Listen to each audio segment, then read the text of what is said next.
What's up, everybody? Welcome to Transition Tuesdays. For this Tuesday, November 19th, 2024, I am your host, Russ Williams. I'm so glad you could be here today, ladies and gentlemen. Transition Army. You could have been anywhere in this world today. I know you could have been anywhere in this world today, but you decided to be here with me. And I appreciate that. And more importantly, I appreciate you. So, welcome to Transition Tuesdays, my friends. Welcome, welcome, welcome. Again, we got an action packed show. But before I start the show, I always like to state my intentions. My intention is to give you the opportunity to laugh, smile, think, and engage in honest conversations about your life's transitions and beyond. So that is what we do here on Transition Tuesdays, each and every Tuesdays, y'all. So hey, man, I'm so glad you guys made it. My apologies from last week. I had a prior commitment, so I couldn't make it. So again, I missed you guys, and I'm giving you guys soul claps today for hanging in there with me and joining me each and every Tuesday, like this Tuesday, November 19th. I appreciate you guys. I really do appreciate you guys. And I missed you guys too. I really missed you guys. Oh boy, let me just tell you that. So let's get after it, ladies and gentlemen. Transition Army, let's get after it now. In transition news, the Cleveland Cavaliers become just the fourth team in NBA history, in the history of the league, of the association, to start the season 15 wins, no losses. Now, the other three NBA teams to start 15-0 were the 2015-2016 Golden State Warriors. You remember that team with Steph Curry and the crew? You got the 93 and the 94 Houston Rockets. They won a championship that year in 94. And you got the 1948 and the 1949 Washington Capitals. They were named the Washington Capitals. That's the used to be the Bullets and now the Wizards. So these are the only four teams, along with the Cleveland Cavaliers, to start the season 15-0. To start the season 15-0. Now the Cavs tonight, they have a tough task tonight as they take on the defending NBA champions, the Boston Celtics, in the group pool rounds of the NBA Cup. That's every Tuesdays and Fridays, I believe, till December with this NBA Cup. Now, the Celtics bounced the Cavaliers. If you remember last year, they bounced them out of last year's playoffs. And this could be revenge for the Cleveland Cavaliers. So I predict the Cavaliers will continue the winning. And I think they'll win this game tonight. Should be an interesting game and an exciting game. And speaking of excitement, we got on the check-in. We got Didi on the check-in from New Jersey. What's going on, Didi? Welcome to Transition Tuesdays. Welcome, welcome, welcome. And also, speaking of excitement, we have Felicia Evans Williams is back in the building. She is here on the rock joining us. What's going on, Felicia? Welcome to Transition Tuesdays. Welcome, welcome, welcome. We also have Deborah on the check-in as well. Welcome, welcome, welcome, Deborah. And Deborah, also to you. Congratulations to you and your son, George Beeman, who was just inducted into the Manhattan College Athletic Hall of Fame.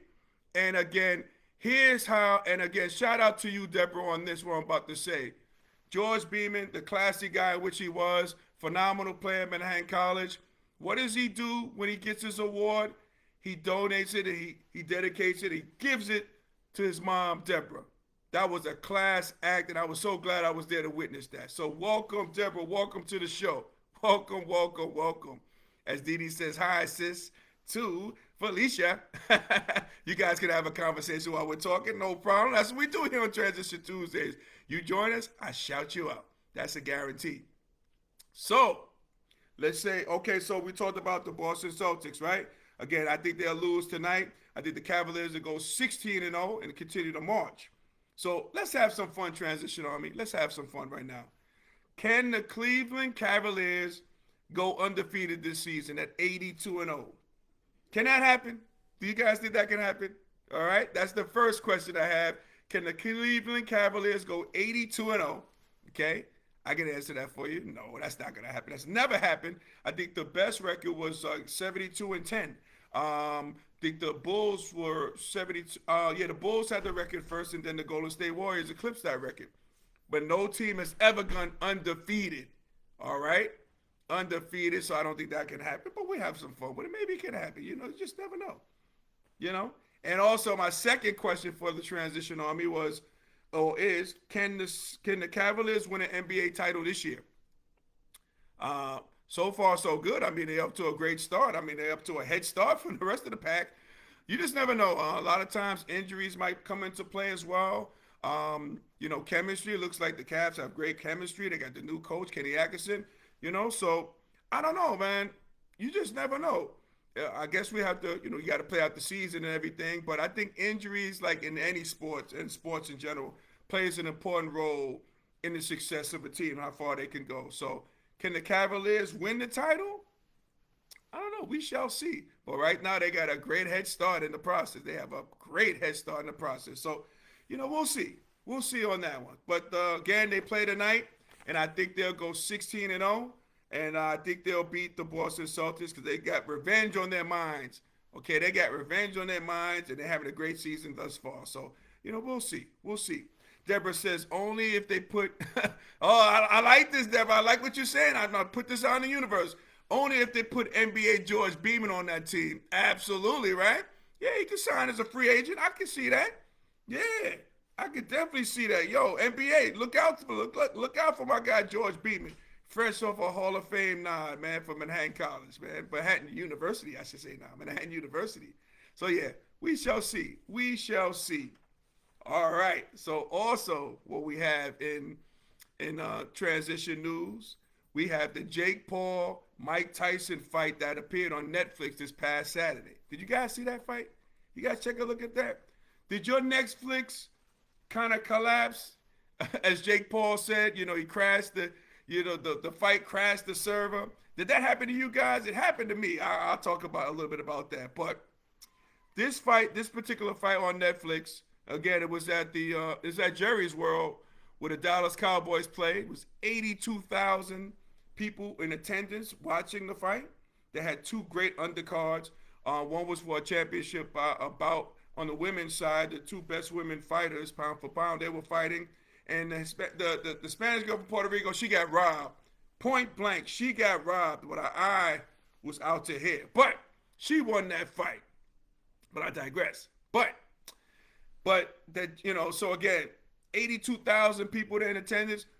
This fight was the first time it went live on the Netflix, on the server Netflix. So, that was all good.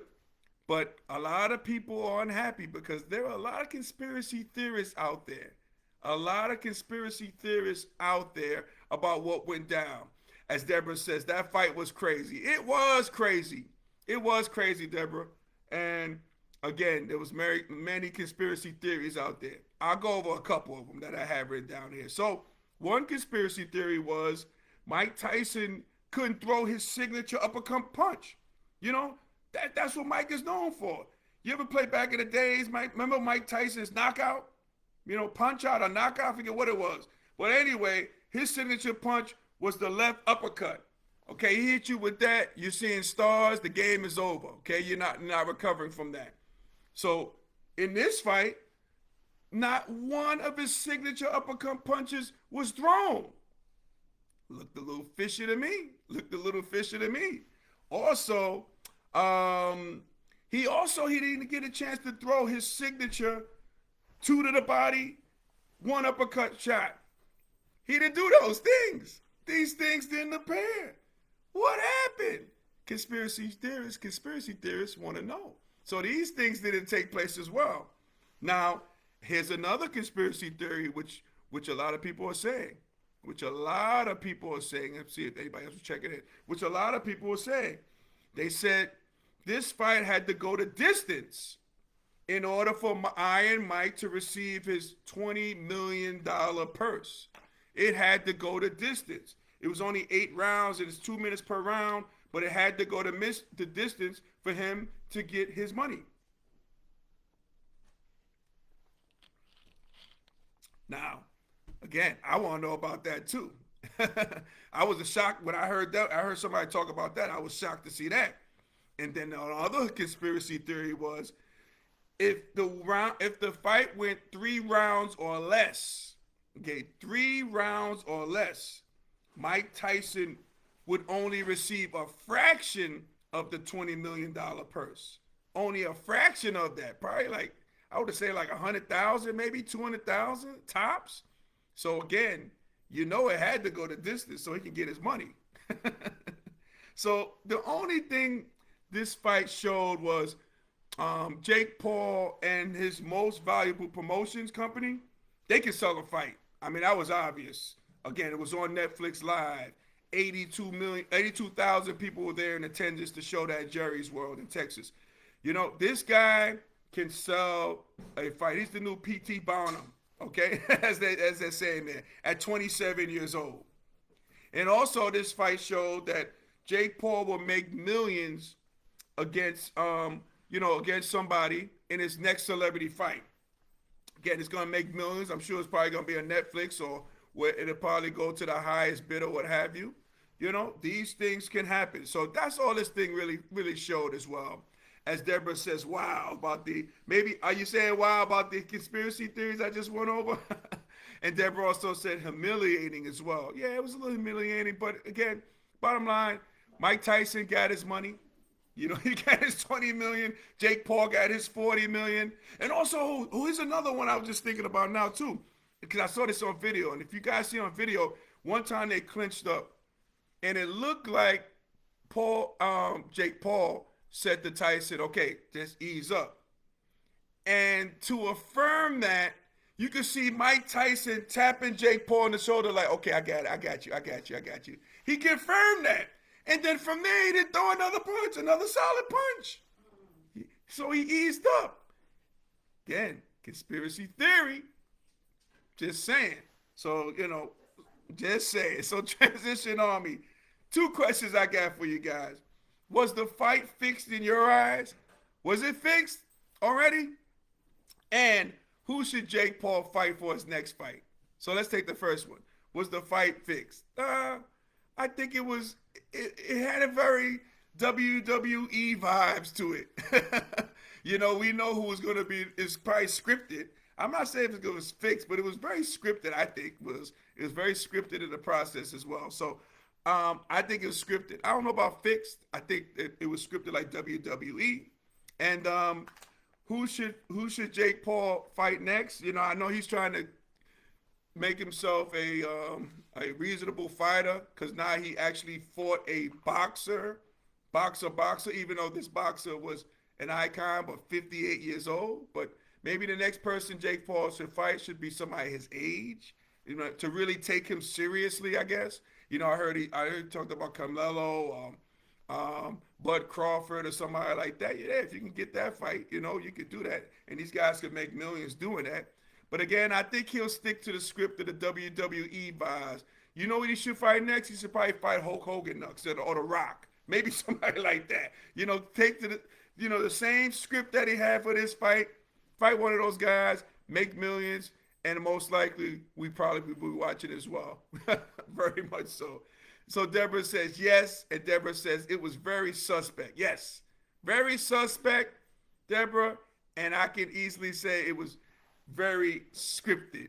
Gave me WWE vibes, Just saying it, just saying. Deborah's laughing at that one.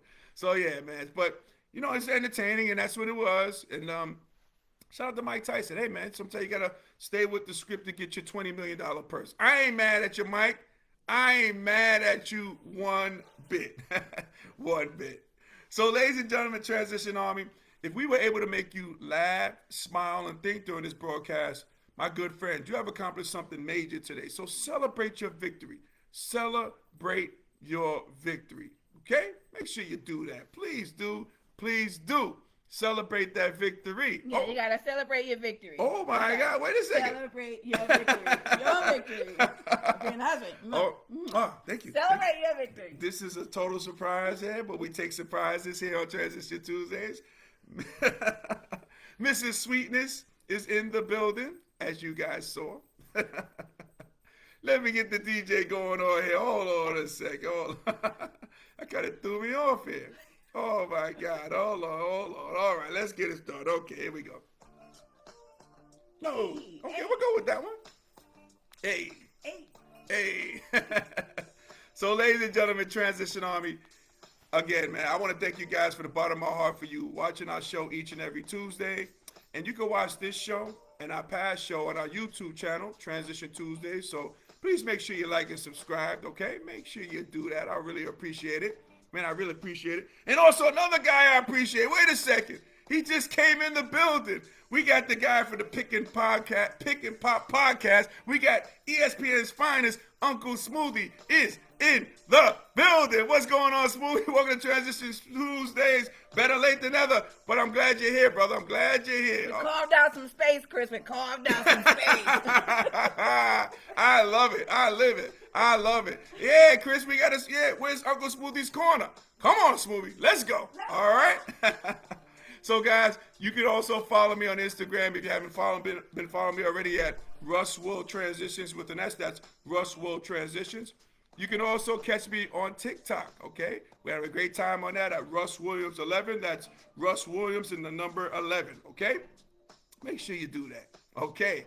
Also, please, okay, want to give a major shout out to our corporate sponsor, Sweet Candy Cafe, located in downtown Lumberton, the home of Southern Sweetness. So, we're about to wrap it up, but make sure you guys go to sweetcandycafe.com to order your confectionery goodies. And we're also celebrating 12 years in existence. Coming up, man, this Saturday after Thanksgiving. So, again, you guys can, help out in the cause, you know what I mean? I know you guys like candy out there. I know you guys like to donate to other people as well. Make sure you go to Sweet Candy Cafe, man, and order your confectionery goodies. You know what I mean? 12 years in business, that's nothing to sneeze at. I'm so proud of my wife now, Felicia, by doing it at Sweet Candy Cafe. So make sure you go to sweetcandycafe.com to order your confectionery goodies. Your taste buds will thank you. All right. Anybody else on the check-in? Let's see. No. All righty. So, ladies and gentlemen, Transition Army, as we say in parting, happy transitioning, and we'll speak to you soon. Take care, everybody. God bless.